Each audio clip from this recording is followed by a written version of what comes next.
Hello, we're on. Hello, Daniel. How are you, sir? How's it going? I'm doing great. I'm good, man. You doing all right tonight? Yeah, I've been real busy Two as minutes always, late. but Yeah, yeah, that's same here. fair enough. We might have slight technical difficulties, but we're gonna roll with it.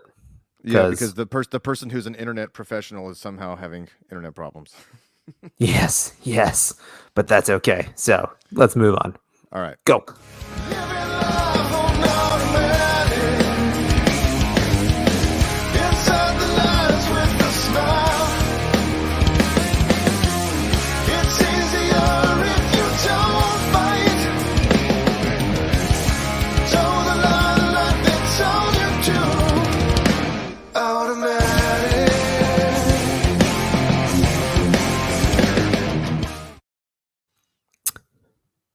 Oh yes.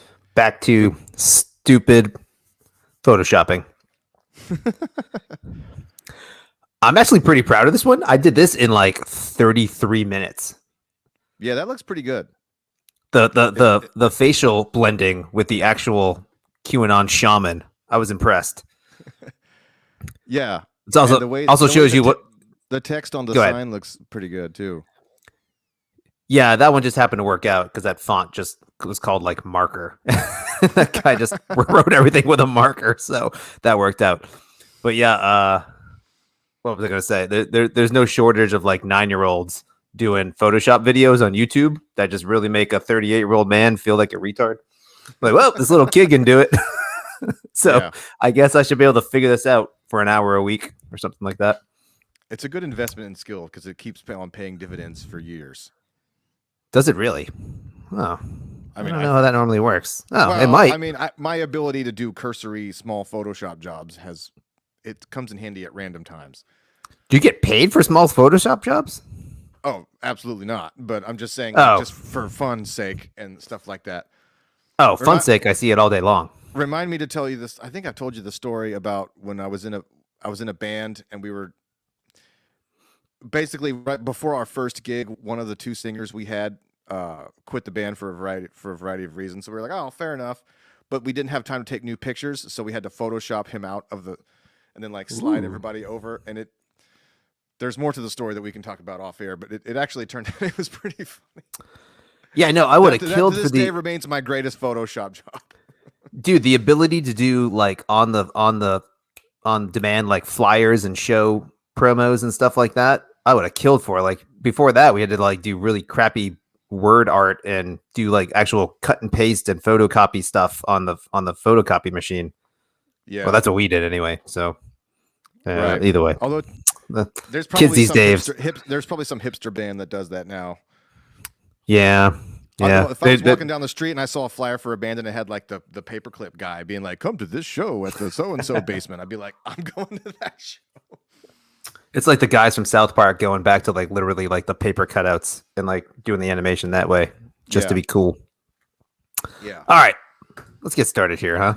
What are we talking The about? morality of political disobedience and civil unrest. That's a. Yes. Do we have an? Is there an acronym for that? TMO, to mop deck you. Tamop de Savu. Tamop de Savu. Yeah, there is not. Oh well, we'll leave that there for a few minutes as we keep going. Yeah.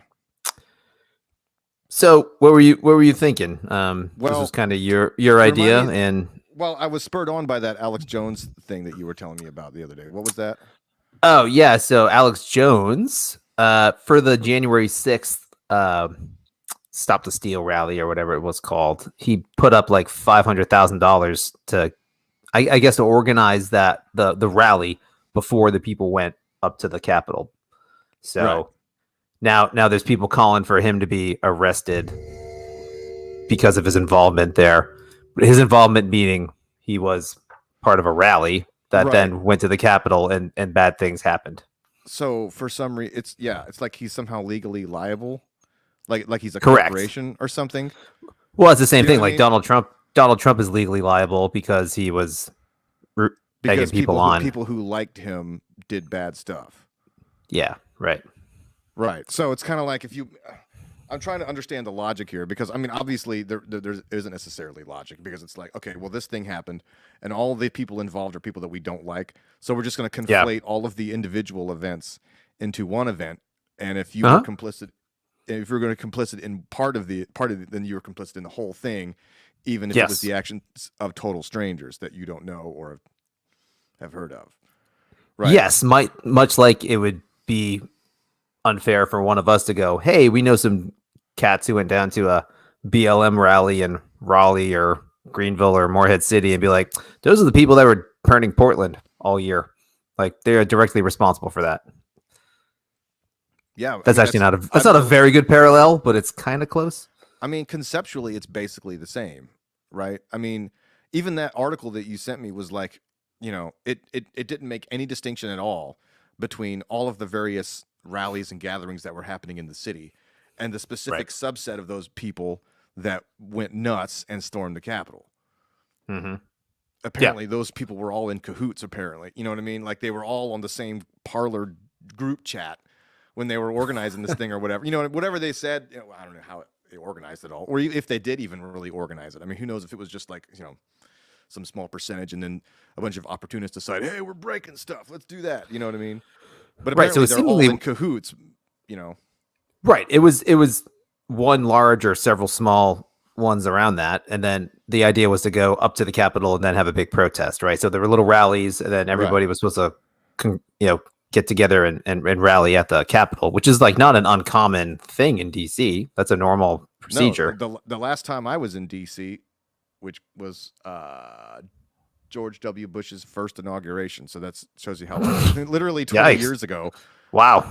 I remember walking past the Capitol building, and there was a whole group of people there with signs saying "Confirm Ashcroft," and then there's other people saying Ashcroft is a crook, and then just people arguing and yelling at each other and throwing stuff. I'm like, all right, well, we're at DC. People are arguing. I don't know. I'm so upset. I've lost my Confirm Ashcroft T-shirt. I don't know where that went.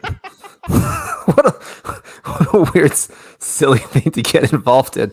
Just like when you think back over all the stupid cabinet positions and like people have fights over them, you're just like Ashcroft. Like I remember that name. I think I could pick him out in a picture, but who Yeah, cares? I don't know. It was like that formative period of our lives where you just remember stuff. Like Yeah, I know. the I get plot it. of TV shows you watched when you were 8. Yeah. Yeah. Fair enough. Yeah, and it was funny. The article was stupid. Like you pointed out that there was like a criticism in there to like, well, I don't get caught in semantics or anything, and like, but that whole sentence Yeah. was preceded by a paragraph of Alex Jones's quote saying, "We're not going to be violent. I'm calling for peaceful. This is all peaceful. Nobody's going to get violent. We're just here to speak our voice, speak our mind, support the president, and support Donald Trump." And everyone's like, "Well, I don't want to get lost in semantics or nothing." But Yeah, he's definitely an that's a an baffling insurrectionist. statement to me. I don't. Yeah. Like No. I've had that. Why? Yeah. In conversations, like in discussions with people about stuff, and then you go. And granted, I'll admit that I have a tendency to monologue and go off on tangents. So fair enough. That's As we all. but people's like, well, let's not get into the details. Who said what? And you know what I mean? It's like, hold on, that's critically important. Details are good. What's that Yeah. part from like Monty Python where he goes in there and he kills everybody and he's like, let's not get caught up in who killed who. That's I'm not gonna lie to basically you. You lost me at Monty Python, but Okay, well, people who I seen that movie get get it. Yes, fair enough. Yep. So details are important. Details are very important. It's what makes the difference between somebody get convicted of a crime and not convicted of a crime. I mean,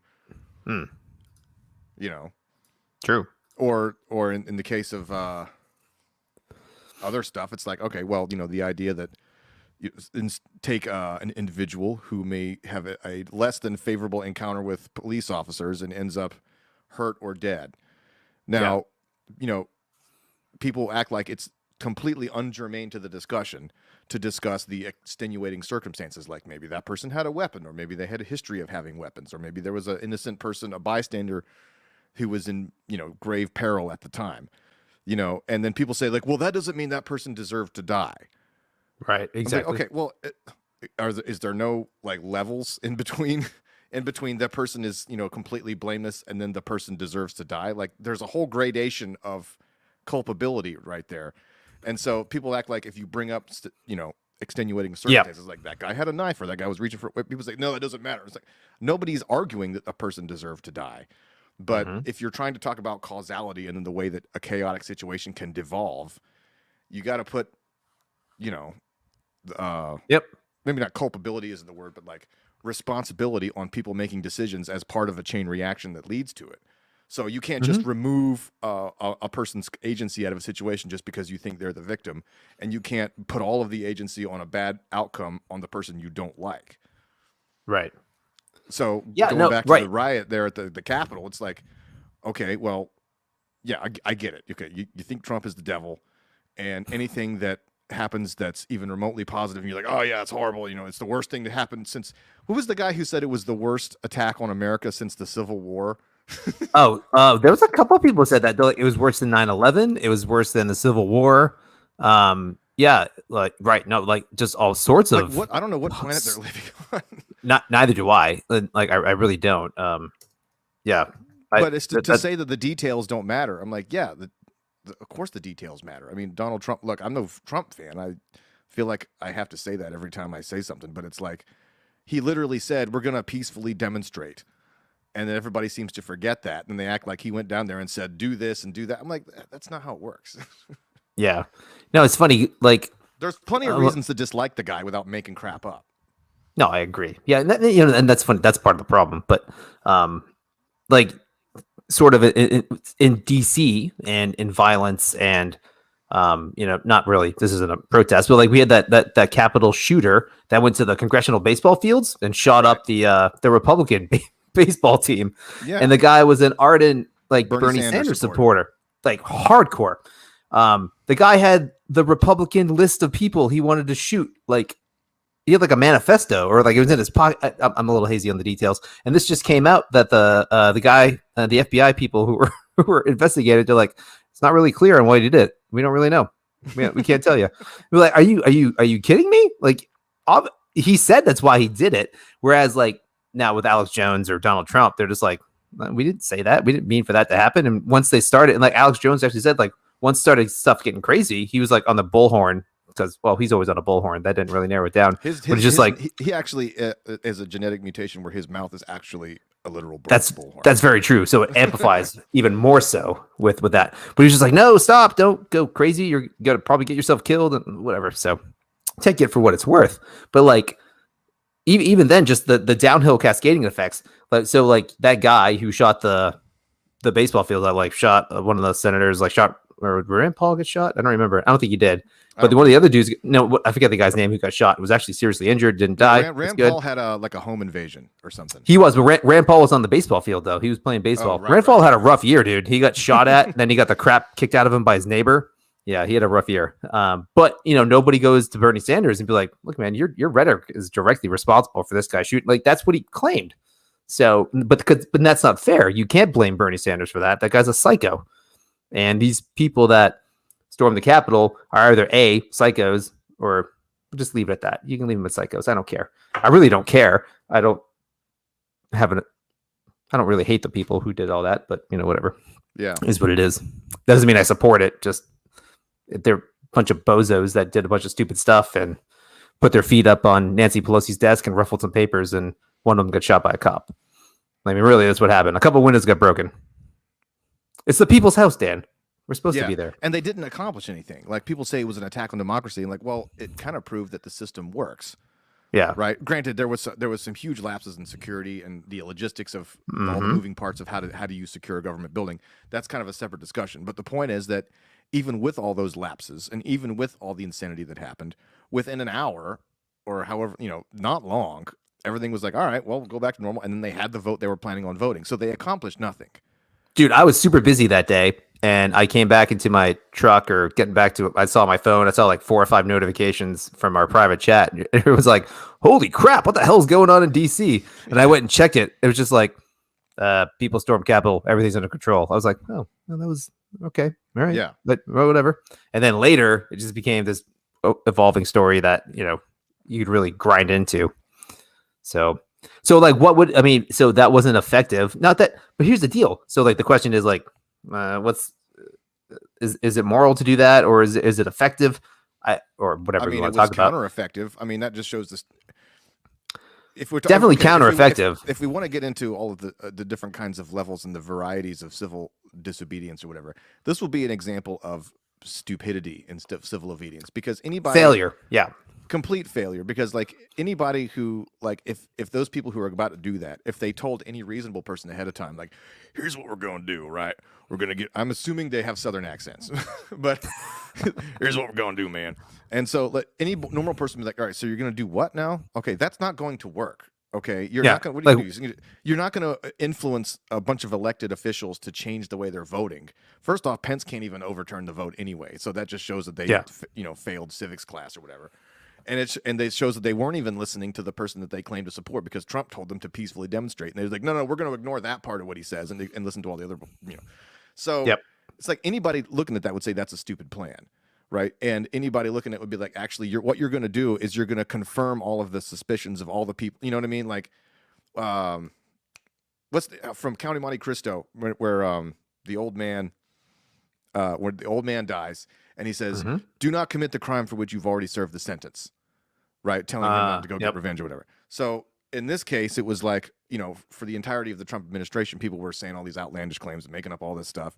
And there was plenty of real things to criticize the man for, but they weren't satisfied with that, so they would make up all this crazy stuff.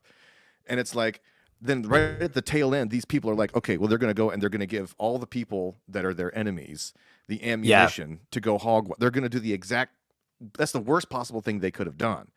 Because, confirmation bias is there since January.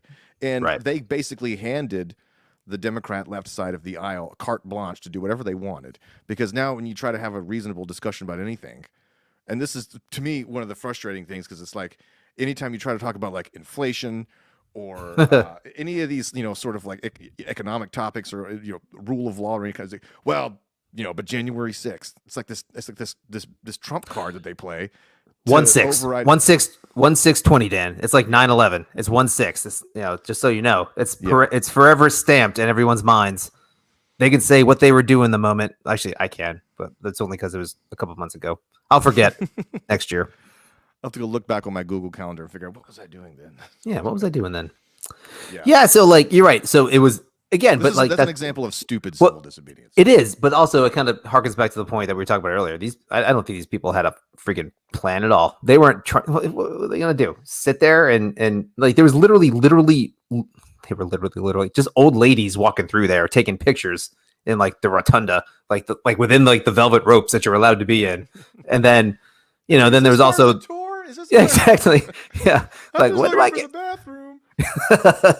So But like, and then there's just goofballs like going into like the chamber there, they're like desecrating the chamber or whatever, and people shuffling that. But again, like I guess a police officer. Some people got beat up. They did, and then one lady got shot. It was bad. It's not good.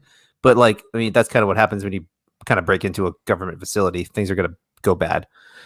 But I don't know. They weren't going in there with a plan. They weren't, or even if I'm not even sure what I thought. I heard somewhere that she was like kind of an innocent participant, or was she part of the mob, or? Well, what was the mob? That's the question. No, like, I don't know, but I mean, so the two nobody was in there with guns. Like nobody was in there. Like there was like everyone was like, oh, there's pipe bombs around. There was no pipe bombs around. Like that. Like it was all silliness and like everyone this is over exaggerated when you engage in like. These people, they weren't going in there having discussions about legality. They're in there running around screaming and breaking stuff.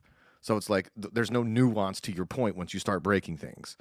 That's fair. Yes. So it just represents the breakdown of the conversation. You know, if there was, presumably, I mean, granted, stranger things have happened, but if there was real evidence for, the election being stolen, then hopefully somebody would have found it. Like we would all want to see that evidence, I would hope. Right, but they didn't find any, and it's probably unlikely that they ever will. So, but that's not enough. So then it just represents. I don't know. So I mean, juxtapose that then to the riots and the civil unrest and the political disobedience over the summer, 2020. Yeah. Not to say anything of the media coverage of it, which was the exact opposite.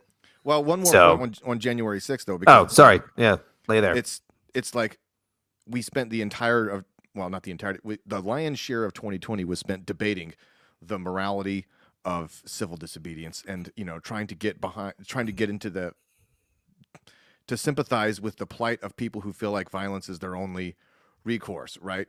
and then the complexity of how it gets co-opted by opportunists who just want to be anarchists and break things or whatever. And Yep. it's like, so we spent all year normalizing civil disobedience, and then people from the group of people that we don't like come in here and start, oh, so civil disobedience is cool now. Oh, okay, great, let's go break some stuff. Well, oh wait, no, you don't get to break stuff. Only other people get to break stuff, right? And it's like, well, if they hadn't had all the news organizations and the NBA and elected officials saying that breaking stuff was cool, maybe we wouldn't have had that. I don't know. Yeah, it's true. Hey, man, violence is the voice of the unheard. I heard that a lot from people I know and respect on different levels. When this all started down, they're like, "Hey, man, this is how people react. You push people too far, and this is what they're going to do. And this is a natural outgrowth of oppression or subjugation or political disenfranchisement from one degree or another. And this is it. We have now reaping what we sow, and you just got to take it. You got to take it. You got to listen. It's good. You got to listen. If you don't listen, there's something wrong with you. I mean, I that was that. I agree with parts of that. Do you really? Which parts? Which parts are? What about all those wrong parts do you agree with, Dan? Well, No, I'm just kidding. I mean, it's simply a matter of human history that people resort to violence when other methods fail, right? So now there are some people who resort to violence a little bit earlier than they should in the process, right? Yeah, this is an interesting question. Well, right. So I was thinking about,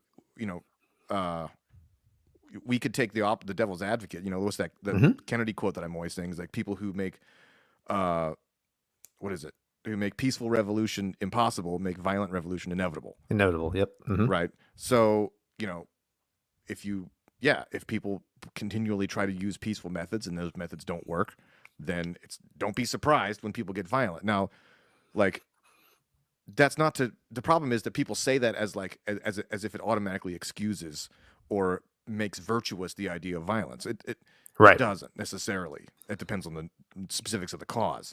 Yeah, because you can 100%. But it does make it predictable.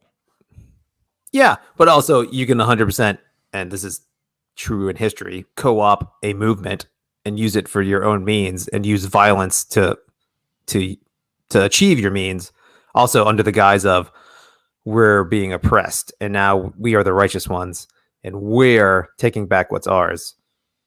Like, that's 100% as well. So like you gotta be able to maybe just history is written by the winners. So that's maybe what happens when you look back and you go, well, it was a righteous cause, so therefore it was justified what we did.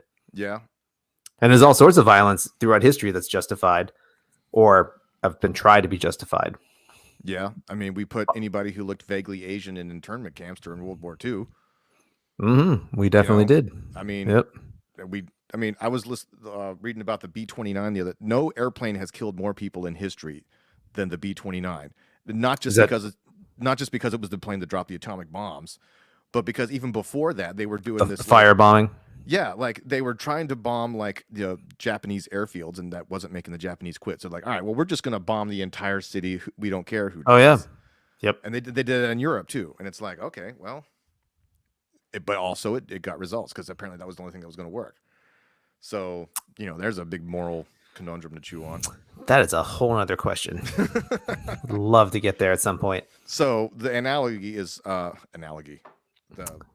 what does that mean for a person breaking a store window in Detroit? Yeah, right. Stealing some Nikes. Nothing. Sorry. That's just a dick move. You're not because that's misdirected violence and misdirected ire. So that's what drove me crazy a little bit, like through the whole summertime thing. And I'll get back to the 1/6 here in a minute. The summertime stuff was 1/6/21. The day that will live in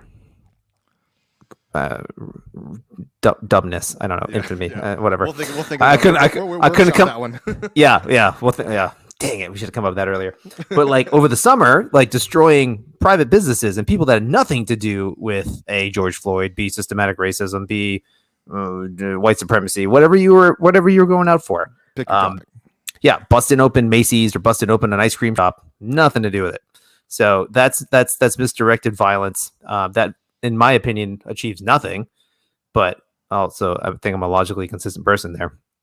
Now, however, it did achieve a lot. It made it shut cities down, man. It really did.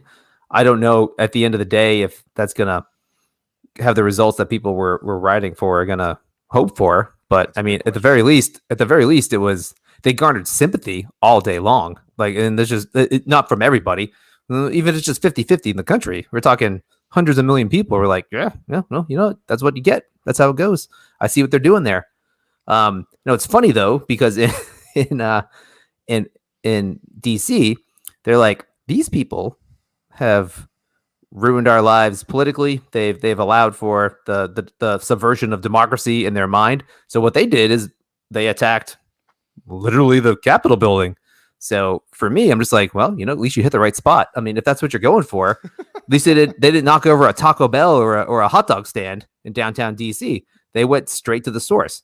Now, granted, in like Portland, some other cities, you know, like the federal buildings were attacked, but that was, and then that's whatever. And if you want to say that's fair game, if you want to compare the two, that's fair game. Right. So if you're saying that the government here is oppressing minorities and the cops are killing people, and I'm going to go in and attack the police station and be like, damn, dude, balls to the wall. That's what you really believe if you're attacking the police station. And kind of the same thing. If you're like, hey man, if the federal government is ripping off elections and disenfranchising 87 or 82 or 73 million, whatever the hell he got, Donald Trump's votes were less than Joe Biden, but then obviously, and then they go and attack that. God bless them. That's their belief. Why can't we just be consistent in that? Let's just everybody attack everybody. That's what we should do. That's my take. Yeah. Not really, but you know what I'm saying? It's like, so yeah. The this is what disconnect happens there when we drives me crazy. No, you're right. What's the opposite of normalize? Stigmatize? You know, like people always think we need to normalize talking about, you know, and something Yeah, needs to be stigmatize. Yeah, that's right. good. So I say this is what happens when you stigmatize having adult conversations with people, right? Because over the entirety of the Trump administration, it was getting, and you know, long before. But I didn't really pay attention to politics for most of the 2000s. So, like, we stopped having the ability to have real conversations. You know, Right. we demonized anybody who had differing opinions. We labeled them with ists and phobias and all this kind of stuff. And we did all this sort of straw man argument. We basically made it impossible for rational adult people who maybe care about one another to peacefully disagree about stuff. And be like, yeah, that's cool. No, I get it. That's, you know, we made it impossible for people to call out and recognize that there were dumb people who maybe agreed with them. Right. To like, you know what I mean? Like a right-wing person recognizing that there are far right people that are nuts, that are not making good points. And then a left-wing person doing the converse.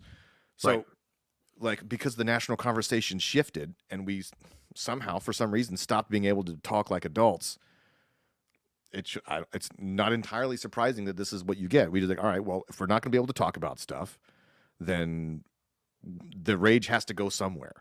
Right. Yeah, man. And so it turns into violence. Yeah, knives out all day. Yeah.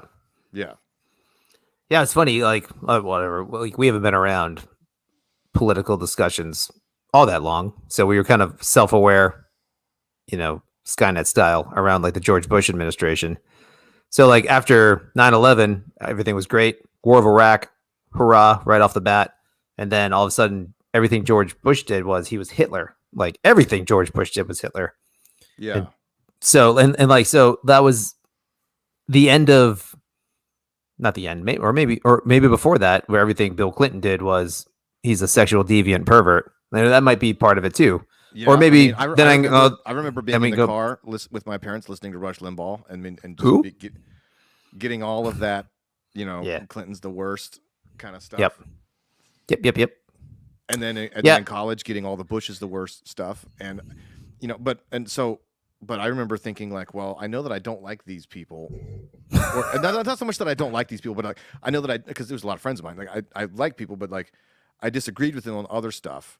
So it's like, I thought you meant like the politicians. I was like, yeah, no, I'm with you. That's fine. Well, it was like I felt like compelled. I don't know. I understand that team spirit because I wasn't like super informed, but like I would consider myself. I was like, oh yeah, I would hang out with like college Republicans and stuff like that.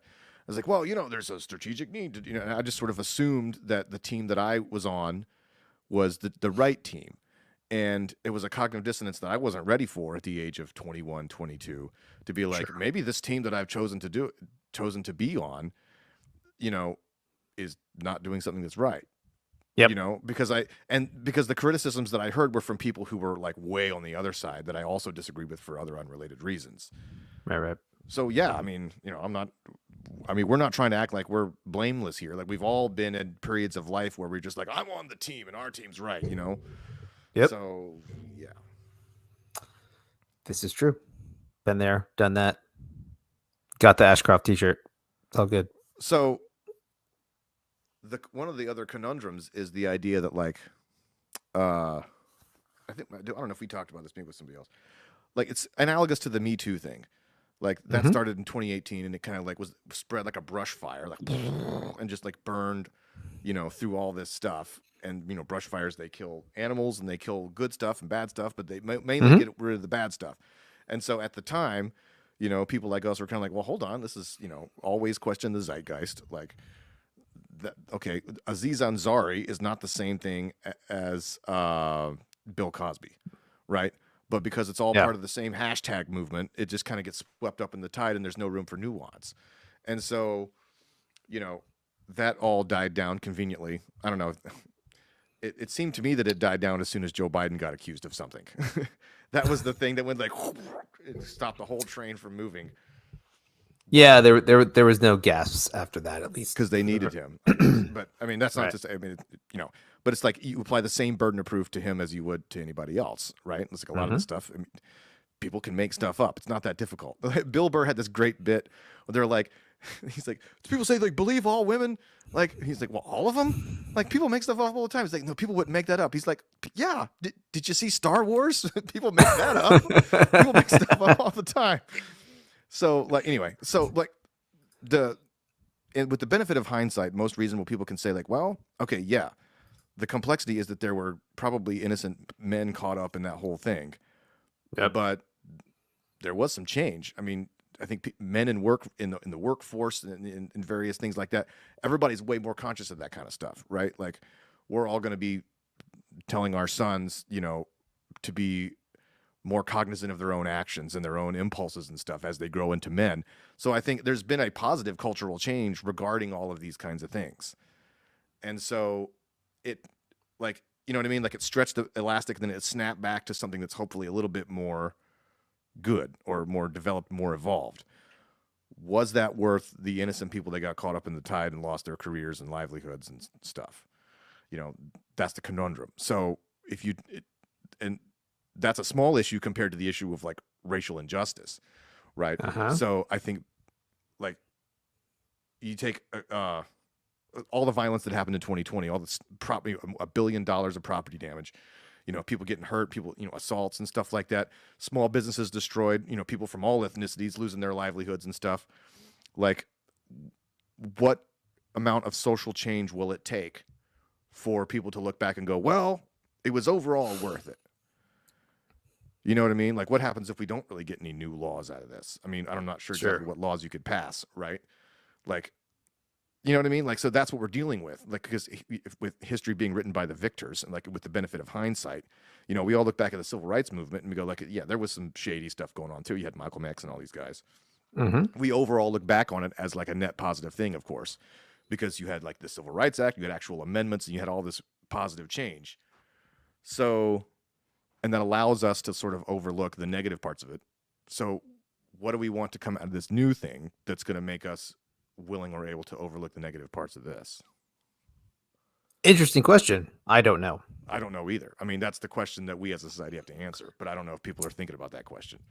Let me throw a wrinkle into all that. Like, you started, you went to the expansion really quick, right? So it got expanded. Like, the reaction was expanded really quick, but the lead up to those things are often driven by false narratives. They're also driven by politically motivated people. Yeah. And then you maybe artificially inflate a problem where there isn't really a problem, or you make it a larger problem than there is a problem. And then Yeah. if that's the case, that lessens, I think, your what is it worth? Because it wasn't worth it, because if it wasn't true to begin with, then it's not true to begin with. So like, just for instance, the Me Too thing. So like, there was statistics floating around forever. It's like 1 out of 3 college women are raped on campus. Right, it's that's like insane. Completely false. Completely false. Not even close. And that's one of those statistics that you can tell that people don't actually believe it, because if you were, I don't know. No. No, they believe it. People are stupid and they don't have any critical thinking skills, and they don't stop. They hear that stat and they go, shit, that's probably true. So that's how I want it. I want that to be. And why do you want that to be true? That's an awful thing to want to be true. I don't know about that though, because even the most blue voting parents, if they actually believe that the chances of their daughter getting raped was 1 out of 3 or 1 out of 4, you wouldn't send in, like, you know what I mean? You wouldn't get on a plane. There's a 75% survival. You know what I mean? Like, I don't know. I don't know. Maybe that's a fair point. I could be wrong about that. No, that's a bullshit statistic. Well, then that makes it even worse. And then that okay, that bolsters my point. Is what I'm saying with if everyone's like, this is complete bullshit, and we're gonna make now this huge thing about it, because where there is legitimate like sexual impropriety and sexual assault and all that stuff, like with the Harvey Weinsteins and the Bill Cosbys and or a corporate structure, I guess that somehow does that. I'm sure there are examples of that. Even the Matt Lauers of the world. Yeah. The secret door under the. Yeah. Click that button. Actually, I think that might have been false. That might not have actually happened. Really? I don't know. That's interesting. Again, I said it on the internet, so it's true. So there it is. But like, so if it's a artificially pumped up problem, and then it goes, and then people are caught in the wake that are innocent, while you do get some guilty people. I don't know.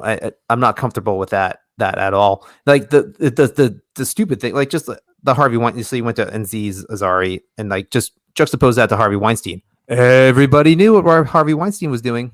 It was jokes in Hollywood for years and years about how he's a dirty pervert that makes girls have sex with him to have roles, and everyone just turned a blind eye. Literally everybody. And then it became politically expedient for me to. Oh no! I didn't know that. No, I didn't support it. I knew it. It was hush hush. I had to work. I got to work. You take food out of my mouth, my family's mouth. It's just ridiculous. Yeah, same thing with Roman Polanski. Oh yeah. You know, they've known that guy was a weirdo since the 70s, but he's still getting Oscars. Yeah. But also, just juxtapose that to the BLM movement, right? Before George Floyd or anything. So like. Cops are hunting down black people, man. Murdered for being black. Like, sorry, man. LeBron literally tweeted that. Not a thing. They're hunting us down in the streets. Right. Was his wording. Like, and there was a survey, midsummer, early August. Gosh, if I knew we were going to go this route, I would have looked it up. People were like, how many black people, innocent, have been shot by cops this year? Like, under 100? I saw the same survey. Under 500? Close to 1,000? People are like, oh, it's like near 1,000. It's 11 out of like millions of interactions of cops. And actually more white people are killed every year. Unarmed white people are killed every year. Right. Both per capita and in terms of raw numbers. Right. So it's not true. It's just simply not true. And it's an uncomfortable truth to hear if you don't want to hear that, but it is untrue. And that doesn't mean that cops should be killing black people or white people. Actually, if you want to talk about cops, we can have a whole episode about that if you like, and I'll make a lot of friends. But can we make a photo shot with our faces on like the cops logo? Oh yeah. Take the Bad Boys poster and put our faces on there. I am down with all that. That'd be fun. Reverse blackface though if we did that. We get cancelled for that. See, I blended your face with that Shamans red, white, and blue. It's blending. It's not racism. I don't know. Anyway, go continue with your point. I'll make that one a bad Photoshop, like a really bad one. Okay, so if that narrative is untrue, which it is, it is. So then when you continually push that into the culture and then you expand it and it blows up and you have this summer of love / violence / protest. Summer of shove. Yeah, whatever. Oh, that's a good one. And then in its wake, people are destroyed, people are murdered, people are literally murdered and killed in the streets for this kind of stuff. Like cops, civilians, people, just everybody. Like, it's terrible. Is that worth it? I don't think so. I don't think it is. It's if there's a positive thing that comes out of it, which I'm sure there can be, there's always rooms that I'm sure there is room for social justice in certain areas. I'm not opposed to that. But if innocent people are dragged and destroyed along the way, no, I don't think it's a noble cause at that point. It's not a noble cause. It's just not. It'd be, I guess, I don't know if this is a good example or not. Like, I don't know, like if Martin Luther King was pipe bombing people and be like, well, I killed a bunch of people, then I got, then I have a dream speech and the civil rights movement came, like, yeah, but you pipe bombed some people. You shouldn't do that. That's not good. And again, that's like the next step. That's not, he wasn't exaggerating the problem beforehand, but yeah, I don't know. Like I don't know. I'm not comfortable saying it's a positive thing. No, I agree. Even if it, you know what I mean? And maybe I'm wrong, 100%. But it's very complicated. It's not cut and dry. Yeah. I mean, every human being involved in that scenario has to wrestle with that for themselves.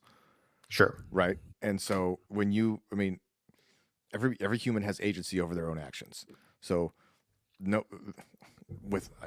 pretty much everybody, right. I'm assuming, unless somebody was really forced, but like most people are not being forced to go out and commit violence. Right. Correct. Now, in terms of like, you could say that economic factors and social factors and upbringing and all these other things that influence like who we are, each individual is as a person. Yeah, those things all contribute to kind of where we are at a particular point when we might decide to go commit violence. But at the end of the day, we're all responsible for our own actions. Mm-hmm. So, and implicit in that is the discussion of, okay, well, it's just because you think you're doing the right thing, because you feel justified, doesn't make that thing right. Right. You can take a legitimate gripe and do something dumb over it. A man Correct. Comes home Yep. and his wife is in bed with the neighbor and he kills them both. Okay, so right, like just because he's in a raid, that doesn't make murder the right thing to do. Yeah, just because you're wrong doesn't mean you get to exert harm on others. Right. Yeah. So and I guess the obvious caveat is that like, we as like white males, there's a limit to how much we're ever going to understand the plight of a demographic that's totally different than we are. So obviously we don't understand what it's like, and especially, if I had family members or brothers or cousins or somebody, where were you growing up, and I would probably phrase all of this differently, but that doesn't change the reality that ultimately each person is responsible for themselves. Yeah. And, extenuating circumstances can make things more understandable. They can muddy the waters and they make it less egregious in some ways, but you hurt somebody, Mm-hmm. Yeah, especially when you hurt somebody that's not directly involved in harming you. The wife example is a bad one in that regard because she harmed you, but that's an overreaction. But like hurting people. Okay, well, let's take that example. Say the other dude didn't know she was married. Say he was just some rando. That's true. Yeah, good point. Yeah, that guy's the innocent guy in that. If you didn't know, right. And that's not just so I don't know. So I don't know. So so here's the deal. Like civil unrest and civil disobedience are two different things. Wait, back to our original. What was it? Political disobedience and civil unrest. So civil unrest to me is more what we've been talking about. Not so much political disobedience. Political disobedience is just going, I'm not going to obey. Yeah, or that's like Jordan Peterson not using somebody's pronouns, Or like like MLK, like, no man, we're gonna march. I'm not gonna like people that would fight segregation. Just like, nope, we're gonna push for this. Yeah, we're gonna sit in the bus. We're gonna at the Rosa Parks, way to go. That's the one. She's good. She's a good example of that. So then there's tons of examples of that in American history and throughout world history that are laudable and great, man. Like you stand up to an injustice, and obviously an injustice from a structure that is oppressing you. But Rosa Parks again wasn't pipe bombing the bus company. She was standing up for it. She took her licks and changed the course of history for it. And that's a beautiful story. That's a courageous thing to do, and that's the right thing to do. Where it crosses not to be right, I think, is when you start harming other people. And now, but then again, like, so take it to the American Revolution, which we're coming out of the 4th of July. Maybe we should have this conversation later. So, like, Yeah. when is that just? When is it appropriate for 1/6 to overthrow the government? You know, like, what if they actually had done that? Would it have been so? What if they were right? Is that a justifiable thing to go and storm the Capitol and take out the political leaders in DC? I don't know, man. I mean, we were killing redcoats over a lot less. If it's true, I'm not saying it's true. It's not true. I mean, the American Revolution, when you're talking about people getting conscripted into the Union Army, to the British Army, you know, they're seizing people's property. Oh yeah, none of that's happening, Dan. That doesn't happen today. There's no. Well, yeah. I mean, the draft is still legal. 40 or 50% representation, all that stuff. 40%. I'm not represented. F that.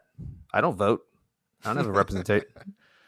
And even if I did, what? Like, if you want to talk about proportional representation for us to go down, this will be fun. Proportional representation of what it was for the colonies, how many representative wards per colony person, and like now you'd have to have like 3,000 senators right now to have it be proportional. At least, yeah, something like that is crazy high. It's a stupid system. There, I said it. Democracy's dumb. I'm down. Tear it all down.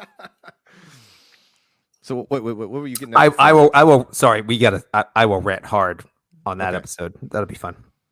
Yeah. But no, it's an interesting question. Like when does a violent uprising become moral? Does it? That's a good. I would say if the nature of the tyranny is in itself violent, right? Okay.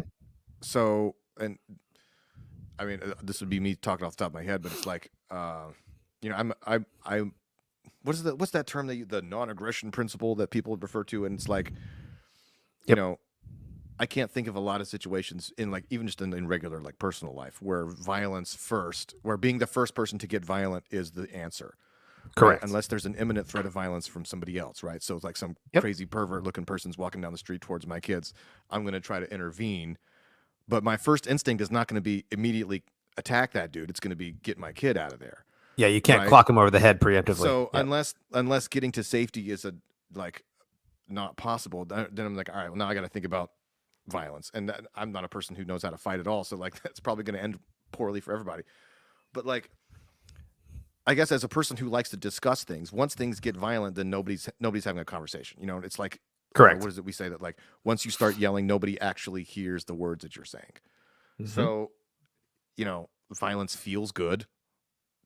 In some situations, you know, and you get the, you know, like, yeah, it's not that it's not understandable as a human being, but that still doesn't make it effective, right? And even if it was effective, would that make it right? You know, because I don't know. Yeah, man. Well, that's what I'm saying. So, like, again, I'll harken back to it. If the election was stolen, what those people did was justified. If police are out there murdering black people just for the hell and the sport of it, the riots this summer are justified. But those are two ifs that are not substantiated. They're just not. And even then, I don't know if violence is always the answer. Because just real quick, sorry, and then you can go. Ahead. You're good. If there was structural racism from deconstruction that needed to be overturned via the legislation process of, you know, the Civil Rights Act, what Martin Luther King did was justified, but he didn't use violence, and he achieved something. Yeah, it was pretty damn effective. Right. So, I don't know. Good question, I think. So here's a question similar to your, like, okay, say say all of Trump's claims about the election being stolen were true. Yep. It might make the January 6th riot a little bit less dumb, but it still wouldn't make it terribly effective. Right? Oh, still stupid. Yeah. Right. I agree. Even if it were true and there was some sort of conspiracy, the way to solve it would have been through legal means, right? Information and a more well articulated point instead of break stuff, right? So yeah, hopefully, it would have made it less wrong and less dumb, but I still don't think it would have been. I don't know. But okay, but here's the more complicated question. Let's assume that let's take the most ridiculous CNN BLM narrative, right? Like what mostly peaceful riots, mostly peaceful riots. Yeah. let's assume that the situation with police officers is as bad as they're making it Yep. out to be. Sure. And it is as, like, let's assume that like the Georgia voting laws are actually similar to Jim Crow laws, as President Biden Right. said. Like, Yep. okay, assume all of that's exactly true. Does that make all those riots like? Does it make them effective? Does it make them good? I mean, obviously, it would make them less crazy, right? If it were true, like, you know what I mean? Because like our main criticism of a lot of that is not that we're denying the humanity of anybody who has a legitimate gripe, but that the facts of the case make it very complicated. But say Sure. those facts weren't in debate, I don't know. It changes. If it were true, no. If it were true, I mean, and they I would take to the streets if people were literally getting murdered at the rate that people are saying. Yeah. Well, shoot, I'd be right out there with these people. You know what I mean? Well, look, man, if it were true and you decided to take to the streets and to attack the structures that are oppressing you, if you went after the police, you went after the court system, you went after the governor, you ransacked the governor's mansion. If you went over to the legislator in Georgia and decided to I burn personally that mother down, would. no, I don't think I would either. But like that's if that is what's happening, that's where the anger needs to be placed, and you need to directly go after those people. If it's a defensive measure, say I am being systematically hunted down here or oppressed, you need to attack the oppressors, and that's certainly not what happened. Yeah. Well, and over the summer anyway. Yeah, and in this sort of imaginary scenario, if that were Yes. the case, it would be very obvious. You know what I mean? Like, Yeah. like any time an African American man gets killed by police, it's national news now. Like, Yeah. if it's under slightly dubious circumstances, right? Like a gang shootout or whatever, then that's not really newsworthy. But anything that's even could remotely fit into the narrative, we all hear about it. And Yeah, so, man. if it were happening with the frequency that people seem to feel like it does, we would all know about it. Everybody would be in agreement. We'd be like, "Oh, this has to stop. This is insane." Right? So it wouldn't be like this political stalemate. Everybody would be on board. Be like, hold on, we need to figure something out. So it wouldn't be exactly the same scenario where the only recourse would be violence. I feel like if that were the case, there would already be a huge regular movement to change things. So Look, man, if the movie A Time to Kill was actually a thing, Samuel L. Jackson was justified. You know, like it was his daughter was murdered by a bunch of white supremacist freaking KKK people covered up by the police and all that stuff. And that's one of the things I don't like about that movie. Yeah, fair enough. But it's a really cool moral conundrum.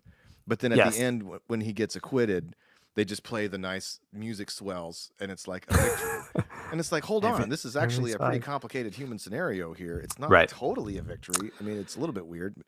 Now, throughout, I mean, in American history, there was for sure at times where there were, black people that were killed, lynched, murdered, whatever, covered up by KKK, covered up by law enforcement, local law enforcement. You know what, man? If someone went out and if that family then went out and took justice because they couldn't get justice, I don't know if I would do that, but I don't know if I would say they're not justified in doing that. If that's the only legal recourse they have, because going up the chain would get there nowhere. And man, if they kind of took on, I hate to say mob justice, but you know what I mean? Like, or just retributive justice. And they took out the white people that were killing black people that were protected by law, man. Yeah. That's a question, but it's a hard question to say. I don't know if I agree with that. That we have today, though. I mean, oh, absolutely not. We have a whole different system in place. Correct. But like you could see where that is justified. And like it'd be hard pressed to go,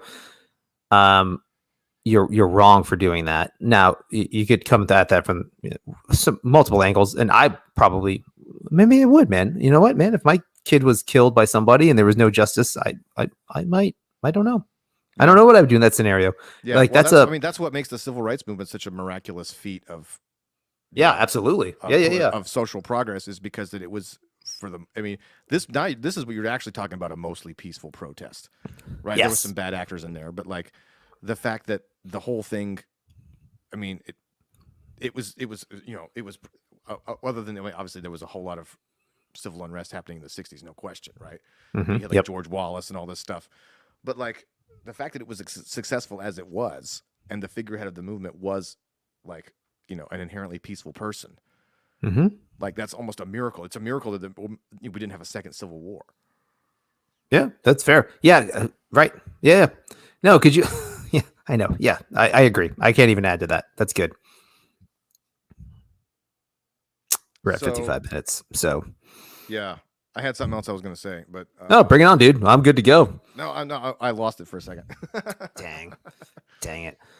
Basically, Forrest Gump saved America. Let's get back to it. We could do a whole movie. Oh, we could do a whole thing about Forrest Gump and how that movie's terrible. Oh, it is. Tom Hanks just got in trouble, by the way. Did you see that? No, what happened? He wrote like an op-ed about racism, and it's bad. And then everyone's like, well, Tom Hanks, you're pretty much basically a racist because you don't do anti-racist movies. Like, that's it. Oh, he glorifies white culture and the achievements of the white man at the expense of the achievements of the black man. Although in Forrest Gump, he literally was responsible for every major like social movement in America. We should do a Forrest Gump episode. That'll be fun. That movie is awful. It's I like Bob Zemeckis and I like Tom Hanks, but that movie has a lot of weird messaging in it, and it's like it's competently made and acted, but there's a lot of weird stuff in there that you would think that progressive people would be all over.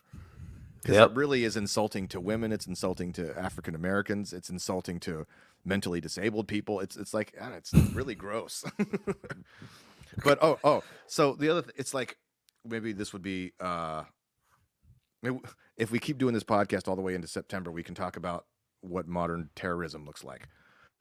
Ooh. Because, like, I remember like thinking like what would make, say, January 6th fall into the category of terrorism, and as opposed to your average, not average, but like some of the worst of the BLM riots, like, terrorism, if you define it as violence, towards to achieve a political ends or something, achieve a political gain. Well, we're talking about textbooks examples of that. So what makes one an insurrection, and what makes one a unrest and protest? Yeah, why can you literally capture like 8 city blocks of an American city, control it for months on end, and everyone's just like, Isn't that what they did? That's what they basically. That's the Dark Knight Rises, where like Bane takes over most of Gotham City. That would have been such a great troll move to go over to Chop in like was it Seattle or Portland? They'd walk up dressed like Bane with the. Was it in Seattle? It was Seattle. Yeah, just take over. Dang it, we really missed our calling. That would have been good. Or like the example of like the people who in the Chauvin trial, and we kind of touched on this a few weeks ago, but it's like now it's coming out. It's like one person was like clearly intimidated. One of the jurors. It's like a John Grisham novel, where there's like all this cloak and dagger. Like, well, did somebody intimidate somebody? Are they messing with this kind of stuff? I mean, like, okay, well, you're messing with the legal process to achieve I mean, that's kind of what terrorism is. I mean, like, and that's a murky swamp to get into, It is. So we certainly didn't answer anything. Yeah, nope, we had a lot of questions today. We didn't solve anything. We didn't solve society's problems about we don't civil really unrest. do that normally anyway. Now, I think it'd be interesting to talk about. Maybe we should do this next week, since we may or may not do a 4th of July-ish week show, or that might be hard to do. We should talk about the American Revolution in general. I don't know.